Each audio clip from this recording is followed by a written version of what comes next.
Hey, you know how sometimes a little curiosity can lead you down the most unexpected rabbit holes? Definitely happens. Well, you got us thinking, and let's just say we've surfaced with some truly eye-opening discoveries. Like, did you ever imagine a vibrating thong designed for a man? Huh. Probably not top of mind for most people. Or incredibly lifelike dolls modeled after actual adult film stars? Ugh. Your interest in this area, well, it's taken us on quite the exploration. It has indeed. And as we understand it, your curiosity centers on a pretty comprehensive look into the world of sex toys and sexual aids. Exactly. And the material you've shared is, well, it's fascinating. It covers everything from the basic stuff like dildos and vibrators Okay. to more specialized tools, things like penis enlargement pumps, love swings, and even the intriguing option of crafting your own custom dildo. Yes. Our goal here is really to pull out the most compelling and useful information from all this. Give you the essential insights so you can feel truly informed without, like, wading through a textbook. A shortcut, sort of. Yeah, exactly. By the end of our chat, you'll hopefully have a much clearer picture of the different kinds of toys out there, the surprising importance of what they're made from, for hygiene, safety, feel, Crucial stuff. and maybe even uncover some unexpected applications or things to think about. Think of this as your fast track, yeah, Yeah. to understanding a topic you've been curious about but maybe haven't had the chance to fully investigate. Okay. Okay, let's dive right in with something pretty fundamental. Dildos. Right, dildos. And as we see in our sources, they go by various names: dildos, dongs, even just cocks. Hmm. What's immediately striking is the sheer range of materials used, and each one has some pretty significant implications, actually. Like what? Well, you have the rubber ones, first off, Huh. often quite affordable, and interestingly soft enough that they can apparently be carved into custom shapes at home. Carvable. Wow. That's a surprising level of customization. Yeah. But I'm guessing there are some downsides to that. There definitely are. Because rubber is porous, right? That means it can harbor bacteria more easily. So using a condom is really non-negotiable for hygiene, especially if it's being shared or, used in different ways. Okay. And trying to properly sterilize rubber, it's tricky. Boiling will likely damage it, and even bleach won't truly sterilize it and will probably just make it break down faster. Not ideal. Not really. Then you have jelly dongs, often colorful, inexpensive, but they also fall into that porous category, and generally they aren't seen as durable or high quality as other options. So if we're thinking about longevity and like better hygiene practices, what should we be looking for? The answer there is definitely silicone. It's a fascinating material because it's non-porous. That's down to how it's manufactured. Right. This makes silicone toys much more durable, and crucially, you can sterilize them effectively, like boiling or even putting them in the dishwasher. Dishwasher safe? Nice. Yeah. Plus, you'll often find these are handmade by smaller producers, which is something some people appreciate. That makes a lot of practical sense. What other materials are out there? Anything else? Well, for something incredibly durable, our sources mention dildos made from Pyrex glass. Glass, really? Yeah, Pyrex. With proper care, these could potentially last for generations, apparently. And then there's a more recent innovation: cyberskin. Cyberskin. Hmm. This is a synthetic material engineered to have a really realistic texture and feel, often mimicking the warmth and softness of human skin alongside, the firmness you'd expect. It's really considered quite an advancement. Cyberskin, that sounds like a big step up in realism. So it sounds like across all these materials, hygiene and safety are like paramount. Absolutely paramount. The porous nature of rubber and jelly just makes condom use essential for safe sharing or varied use. Right. It's also worth noting that some people have latex sensitivities, and even some non-latex rubber can contain trace amounts. So if allergies are a concern for you or a partner, opting for hard plastic, silicone, metal, or glass is definitely a safer bet. And this is really important. Always be cautious about getting water near the battery compartments of vibrators unless they are specifically designed to be waterproof. Wow, okay. Electric vibrators, the plug-in kind, generally should be kept well away from water entirely. That's crucial information to keep in mind. Now, this next section really caught my attention: real men. Apparently, there's a market for dildos actually molded from the anatomy of real-life adult film performers. That's right. The information we have specifically mentions John Holmes, who was a pretty iconic figure in that industry. Yeah, I've heard the name. And he's not alone. There are indeed signature dongs modeled after other well-known performers, like Dean Phoenix and Ron Jeremy. It kind of capitalizes on the recognition and maybe the fantasy associated with these guys. And some of these are described in rather vivid detail, like the Kong Dong is called a realistic monster cock, with some pretty substantial dimensions 9 inches long and 6 inches around. Whoa. They even include a warning saying, please do not order unless you understand the size. It's like they're daring you. Exactly. Our source materials indicate some of these can reach quite impressive lengths, maybe even up to 16 inches in certain cases. 2 inches, okay. But it's not just about size, you know? There's also a whole spectrum of variations available, from double-ended dildos for simultaneous stimulation to those designed to simulate ejaculation. You can also find options with movable balls for added realism, suction cups to stick them to surfaces for hands-free use, Handy. ones that can be heated for a more natural feel, and even dildos that glow in the dark for a bit of novelty. Glow in the dark. You really do encounter the full spectrum here. What about the price range? What can people expect for these different types?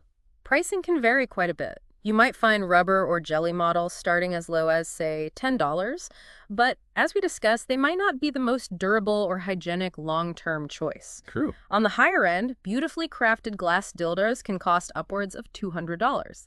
And as our source playfully notes, some are elegant enough they could even sit on a coffee table as a conversation piece when not in use. When vibrators are incorporated into dildos, the lifespan can also vary greatly. Cheaper ones might fail within weeks or months, while those in more premium models might last a year or two. Electric vibrators tend to be the most durable overall, often lasting for many years with proper care. Okay, let's move on to something that I know a lot of people are curious about. G-spot and clitoral stimulation. It sounds like our source strongly suggests that intercourse alone often isn't enough for many women to achieve orgasm. That's a really key takeaway. Yeah. The information emphasizes the importance of direct clitoral stimulation. It even suggests that oral sex is often preferred over manual stimulation just because of the sensitivity of the tissues there. Interesting. It also mentions that certain positions during intercourse, like rear entry, might offer some indirect stimulation of the G-spot. And then, of course, there's a whole category of toys specifically designed to target these zones, right? Precisely. Vibrators like the G-spot Tango and the Ladybug are mentioned as examples, devices engineered to stimulate both the clitoris and the G-spot simultaneously. The Ladybug even has a design that allows it to be worn during intercourse for continuous stimulation. Worn during, wow. Now, locating the G-spot, that can feel like a bit of a mystery for some people.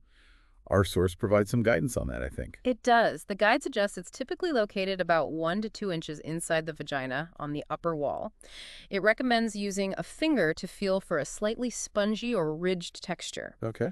However, and this is a crucial point, the sensitivity of the G-spot can vary greatly between individuals, and for some it might not be particularly pleasurable until they are already quite aroused, or maybe after they've experienced clitoral stimulation first. Right. So it's really about individual anatomy and, levels of arousal. So it sounds like timing and personal preference are really key factors when it comes to G-spot stim. But when it does hit the mark, what kind of sensations or experiences can result? Well, for many women, targeted G-spot stimulation can lead to deeper, more intense vaginal orgasms, and it can even trigger the possibility of female ejaculation. The guide makes a point of noting that not all women experience this or even enjoy it, but it's certainly something worth exploring for those who are curious. And it seems that dildos can also be valuable tools in achieving these deeper orgasms. Absolutely. Dildos can be used to sort of transition from clitoral stimulation to deeper vaginal sensations, allowing for a more layered orgasmic experience. Makes sense. They can be incorporated before intercourse, used during, maybe to give the penis a break, as the source suggests, or even after intercourse to maintain arousal. There are even dildos specifically shaped with a curve or crook, designed to more effectively target the G-spot. Got it. The guide also addresses female ejaculation directly, explaining the fluid is typically clear, odorless, tasteless, doesn't stain, clarifying it's distinct from urine. Understanding this can help some women feel more comfortable and fully experience that type of release. That's really fascinating information. Now let's tackle a topic that always seems to spark discussion: size. When it comes to dildos, does size really matter? Well, the The general recommendation from our sources seems to lean towards average-sized dildos, sort of in the range of 6 to 8 inches, which aligns with the typical length of an erect penis. Okay. It emphasizes that for most women, a significantly larger size isn't necessarily an advantage unless they happen to have an unusually spacious vaginal canal. Right. The guide actually suggests it's often better to start with a smaller size and only explore larger options if you, know your partner would appreciate it. Hmm. Ultimately, the guide highlights that skill, technique, and the emotional connection between partners are far more significant factors in sexual satisfaction than sheer size. And that principle definitely applies to a penis, too. That's a good perspective to keep in mind. Let's shift our focus a bit now to something maybe less frequently discussed in this context. The connection between lovemaking and prostate health for men. This is a really interesting area the sources touch upon. The guide mentions that prolonged periods of lovemaking without ejaculation can sometimes lead to a feeling of discomfort in the prostate gland. However, it's important to clarify this is generally not dangerous, and it's not related to benign prostatic hyperplasia or BPH. That's a separate condition involving the enlargement of the prostate that often happens with age. Okay, good distinction. The guide gives some basic info about the typical size of the prostate and how it can change. So what's the key takeaway for men who enjoy maybe longer sessions of intimacy? Well, the guide suggests that if discomfort arises, ejaculation can often help relieve the pressure. However, for men who want to practice prolonged lovemaking without ejaculating, learning to consciously move sexual energy away from the prostate area can be beneficial. How? Kegel exercises, which strengthen the pelvic floor muscles, are mentioned as helpful for this. Interestingly, the guide also points out that the same type of dildo with that curved shape for the G-spot in women Yeah. can also be used for anal prostate massage in men. The anatomical shapes are quite compatible, apparently. That's a rather surprising and practical connection.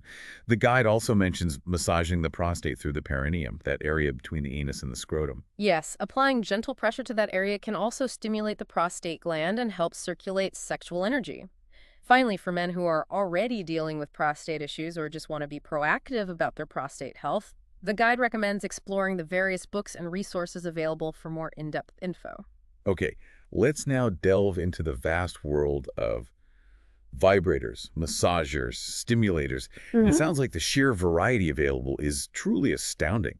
It really is. They come in just an endless array of shapes, from discreet little egg-shaped vibrators to more wand-like designs, sizes, colors, even materials, including luxurious options like gold Benoit balls. Oh, what? Yeah. Wow. We're seeing a real fusion of high touch and high tech. Some advanced models offer incredibly precise vibration settings, even LED displays showing power levels and patterns. Interestingly, our sources suggest that vibrators coming out of Japan and Germany are often seen as being particularly high quality in terms of engineering and durability. And it's definitely not just about basic buzzing anymore, is it? The technology seems to have evolved quite a bit. Absolutely. You now have vibrators specifically engineered for clitoral stimulation that offer not just vibrations, but also rotations, often with independent multi-speed controls for different parts of the device, and even internal beads to add another layer of sensation. Now, a practical question for anyone thinking about buying a vibrator. Plug-in versus battery-operated. What are the main pros and cons? Good question. Electric vibrators, the ones that either plug into the wall or are rechargeable, they tend to offer more powerful vibrations. They often come with warranties, some lasting many years, but they generally have a higher price tag. Right.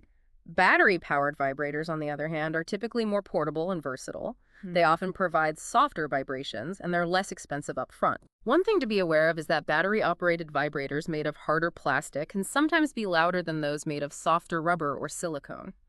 The guide suggests harder plastic might be better for external stim, while softer materials might be preferred for internal use, just for comfort. It sounds like there truly is an option for, every preference and need. And the guide even mentions micro-sized vibrators designed for incredibly discreet wear. Yes. Some are so tiny they can apparently be worn under clothing, even in public, which the guide playfully suggests could add an interesting variation to everyday activities for the adventurous. There are also fully waterproof options for the bath or shower, plus lingerie with built-in vibration like vibrating panties for women and even vibrating thongs for men.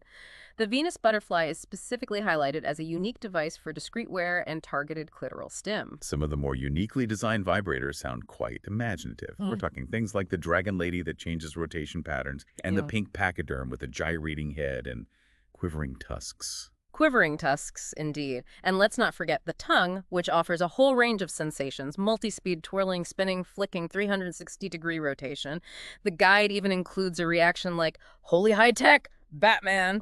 Then there's the oscillator.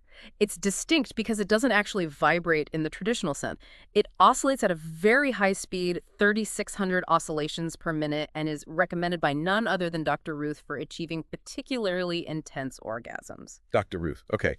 It really underscores the idea, like the guide says, that each woman has her own unique orgasmic fingerprint, right? And exploring different stimulation methods, including various vibrators, is often key to helping women discover and achieve orgasm. Precisely. It's all about getting to know individual preferences and taking the time to experiment with different types of sensations and intensities. Let's move on to a section that I think some listeners might find particularly helpful: erection assistance. It seems there are quite a few different aids available here. Yes, the information covers several types. First, penis extensions. They can be made of rubber or that cyberskin material, and some even have wireless remote controls. Remote control. Okay. They typically slip on over the penis, kind of like a condom, to increase length and offer deeper penetration during intercourse. Fringe ticklers are also mentioned, a colorful, playful variation with textured surfaces for added stimulation. And then there are harnesses. They seem to be for more than just holding things. That's right. Harnesses designed for both men and women, often using a system like VacuLock for secure attachment, can hold various prosthetic attachments. Oh. For men, maybe vibrating prosthetic extensions. For women, it could be realistic cyberskin cocks for strap-on play. These harnesses come in different materials, leather, rubber, nylon, to suit preferences and support levels. What about penis enlargement pumps? That's a topic that often comes up. Well, there seems to be varying information out there. Dr. Joel's vacuum pump system is specifically mentioned in our sources, and it's noted that it is FDA approved in the U.S., meaning it's undergone clinical trials. Right. The guide acknowledges that some men report positive results, at least temporarily during use, in terms of increased size. Others are less convinced about lasting effects. However, it does highlight the significant psychological impact that perceived penis size can have on a man's self-esteem and confidence.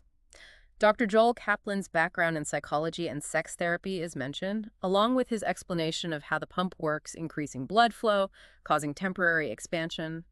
The guide also notes the cost and cylinder options. Cock rings are another aid that seems relatively common. Yes, these are inexpensive rings placed at the base of an erect penis. They gently restrict blood flow, which can help maintain an erection longer. Simple enough. There are also variations with extra features like attachments for clitoral or anal stimulation for a partner, or even ball sputters for a different sensation. Available in various materials, leather, denim, plastic, and often adjustable for a comfortable but effective fit. And there's even something called control for men mentioned. That sounds intriguing. This is described as a Velcro strip placed around the scrotum, just above the testicles. It's designed to delay ejaculation by gently preventing the testicles from rising that natural reflex before ejaculation. Releasing the strip then allows ejaculation to occur. The guys even suggests using a bit of talcum powder for comfort with this one. Okay, let's now venture into the realm of anal play. Our source seems to have some specific insights and recommendations here. Anal climax beads are mentioned. Essentially a string of beads gently inserted into the anus, then slowly withdrawn right at the point of orgasm.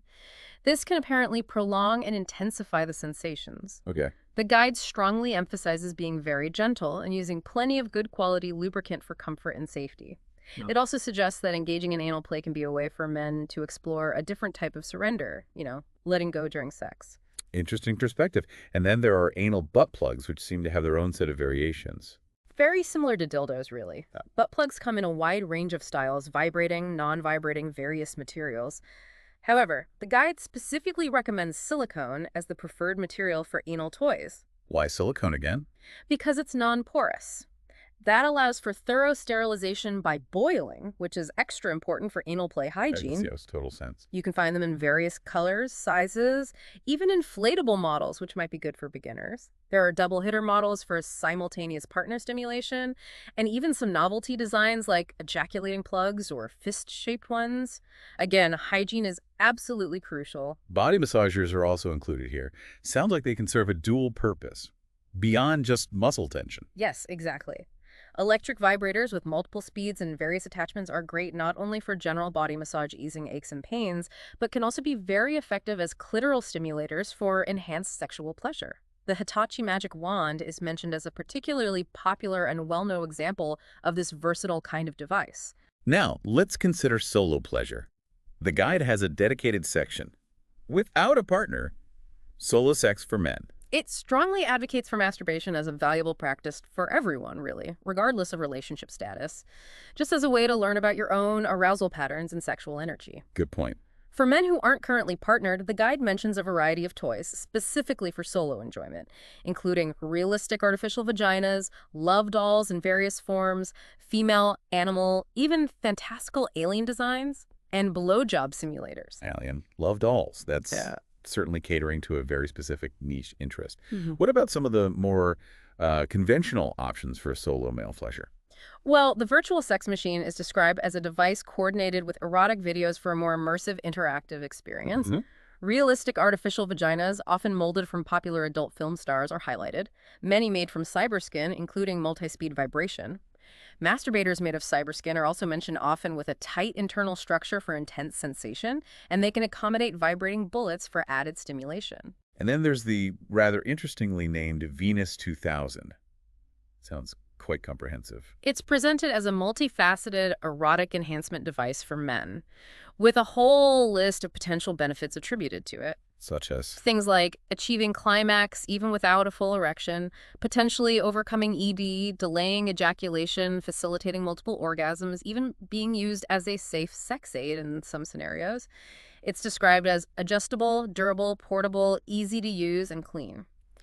The guide also mentions a trial period and warranty, suggesting confidence in the product. the blowjob simulators also seem to come in a wide range of styles. They do, from simple sleeves or sheaths to more elaborate devices like the Oro stimulator, designed to recreate the sensation of oral sex through suction. Suction. Interesting. Some even feature likenesses of adult film stars and incorporate vibration. There are even travel-friendly 12-volt versions, though the guide wisely cautions against using them while actually driving. Good call. And we certainly can't overlook the topic of love dolls. Seems like there's a doll for just about any preference imaginable. Indeed. Male, female, animal, even alien forms, as we mentioned. The female models often have realistic details, sometimes designed to resemble specific adult film stars, features like crystal eyes, rotating tongues, vibrating vaginas, and anuses.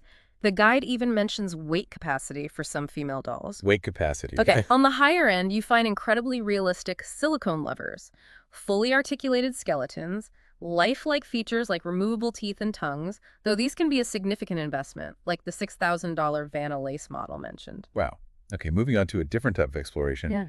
Bondage fantasy. Yeah. Our sources suggest this is about more than just physical restraint, right? Right. The guide emphasizes that using bondage tools within a consensual context is about enhancing sexual sensations and pleasure. Through a combination of trust, communication, and that element of mild danger, not promoting any form of violence or harm. Important distinction. It mentions some common tools used in BDSM play. Wrist and ankle restraints, collar harnesses, leather, nylon, metal, beginner kits, blindfolds and masks in different textures to heighten other senses, whips and slapper paddles for sensation play, and ticklers for lighter stimulation. Liquid latex is also included, painted on for a temporary second skin in various colors. Now let's talk about something essential when using many of these toys and just engaging in sex generally. Lubrication. Sounds like they're important distinctions to know. Absolutely crucial. Water-based lubricants are generally recommended for use with women's genitals, helps prevent infections, safe with all condoms. Okay. They wash off easily with water, though they can sometimes get a bit sticky as they dry, usually fixed by adding a little more water. Astroglide, Wet Original, KY Jelly are common examples. There's a note that Wet Original contains nonoxynol 9, a spermicide, which can potentially irritate some people. Wet Light is mentioned as a gentler alternative. What about silicone-based lubes? They seem popular too. They are. Silicone-based are also safe with condoms, and they last much longer than water-based. They aren't absorbed by the skin and stay slippery even in water, making them great for bathing or water play. Ah, good for shower sex then. Exactly. Eros and wet platinum are given as examples. Eros is highlighted as particularly effective, long-lasting, and non-staining. And oil-based lubricants. Yeah. When are those okay, and when should they be avoided? Oil-based lubes are generally not safe with condoms or any latex products. The oil can degrade the latex, increasing the risk of breakage. Big warning there. Yes.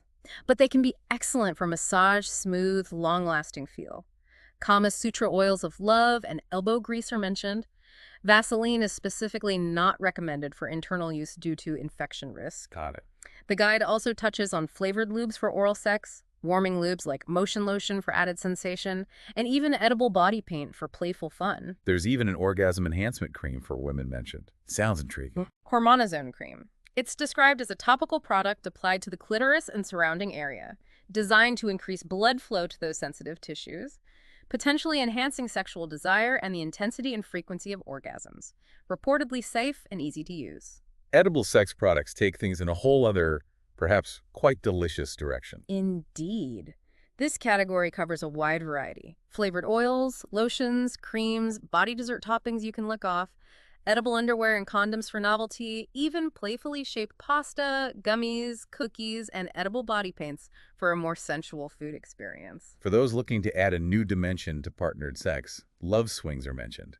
These sound like they could really change things up. If you have the right ceiling height, yeah. Love swings can definitely open up a whole new range of sexual possibilities and positions that might be difficult or impossible otherwise. Prices vary, of course. What kinds of? Some types mentioned include the bungee swing gives a feeling of weightlessness, bounce, has straps for comfort, allows versatile positions.